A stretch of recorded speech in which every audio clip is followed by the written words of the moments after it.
Well, it has been nearly 2 weeks since a surprise attack by Hamas pushed the region into war. Yeah, thousands of unsuspecting concert goers ran for their lives after Hamas started its attacks. More than 200 people died, and some of the 200 hostages taken were captured at that festival. Joining us now is Natalie Sanandaji. She's a Jewish American from New York who actually survived that festival massacre.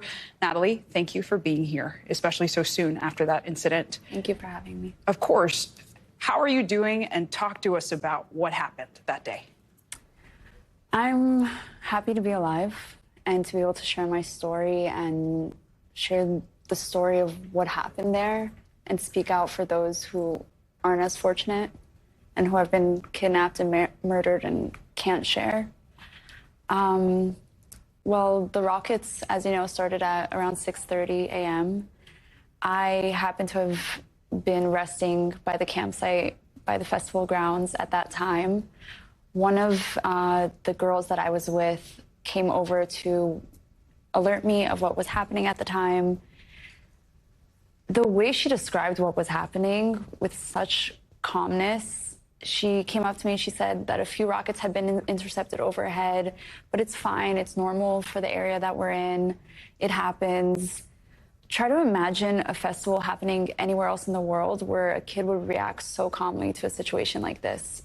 That just wouldn't happen. But for Israeli kids, this is a reality. This is something that they have dealt with in the past and will probably deal with in the future, unfortunately. At first, we thought maybe the rockets would stop, the festival would continue, but obviously after a few minutes, as the rockets kept coming, we realized that this was a slightly different situation than the norm. Eventually, the festival security had turned off the music and asked everyone to please evacuate to their cars.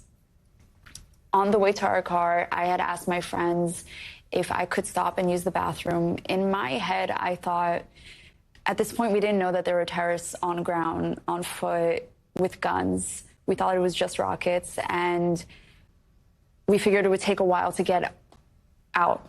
There were thousands of kids trying to get out at the same time. I asked if I could go to the bathroom. My friends said, yes, go, and then meet us at the car. A few days ago, I saw a video that had surfaced of the terrorists coming to those exact bathrooms and just shooting at every stall, trying to kill anyone who was inside. That was one of the moments where it hit me the hardest, where I really realized how close I was to death. If I was in those bathrooms moments later, I might not be here today. Once we got to our cars, the festival security did everything that they could to escort everyone out safely. Most of them died doing their job. We all started driving in one direction, and eventually the festival security had asked everyone to pull over to the side of the road and get out of their cars and start running. And at first, we couldn't understand why they would give us such directions. But once we pulled over our cars, that's when we heard the first gunshots. And it automatically occurred to us that being in our cars and being in such a confined space with so many cars was making us an easy target for the terrorists. We opened our car doors and we just started to run. Kids were running in every direction. Nobody knew which way was the way to safety.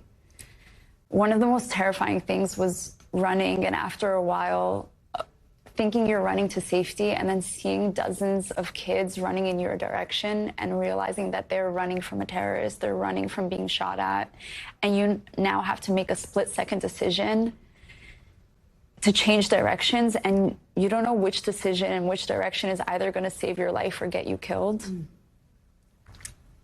Along the way, I remember me and my friends passed by a ditch with a number of kids hiding inside from the terrorists, and they told us to get in the ditch with them and to hide.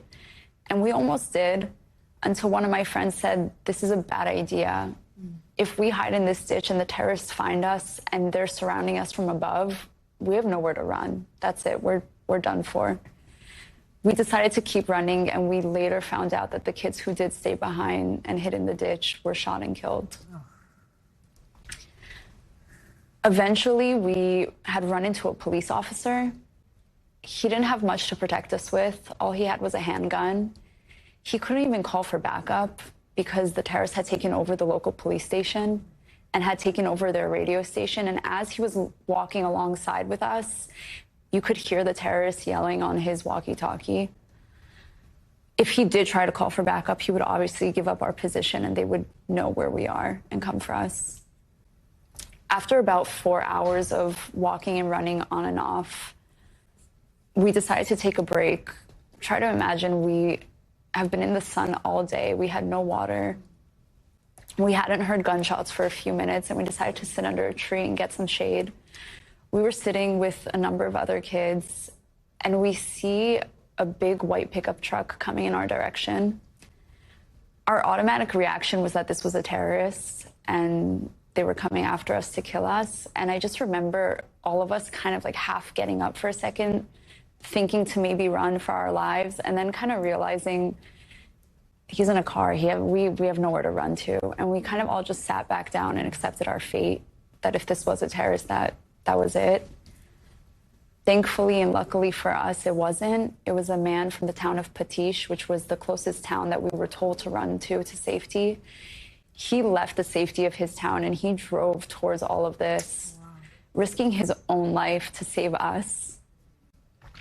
I don't even know his name. I never even got a chance to thank him. We just all hopped in the back of his pickup truck. He drove us to the town of Patish. He dropped us off. And as soon as he dropped us off, he turned around and went back and risked his life all over again to save more kids. And if it wasn't for him, I probably wouldn't be here today. Natalie, I think what you just described is truly in the realm of unimaginable for a lot of us. A lot of us who have been consuming reports and things we see on social media and also through verified channels. But, you know, when you hear the fever pitch that the conversation and the debate around this moment has right here at home, what is it that you want those people who are posting and opining, what do you want them to know about what you experienced? What I want them to understand, I think a lot of people are making this about the Palestinian-Israeli conflict that has been going on for years. That's not what this is about. This isn't about Israel versus Palestine. This is about Israel versus a terrorist organization. This is about Israel and the Jewish people versus Hamas. Hamas is just as complicit in the deaths of innocent Palestinians as they are in the deaths of innocent Israelis. They're using the citizens of Gaza as their own human shields. And I think that's what people need to understand, is that we have one common enemy. And that when we come together and realize that, we'll have more of a chance of defeating this enemy. Thanks for watching. Stay updated about breaking news and top stories on the NBC News app or follow us on social media.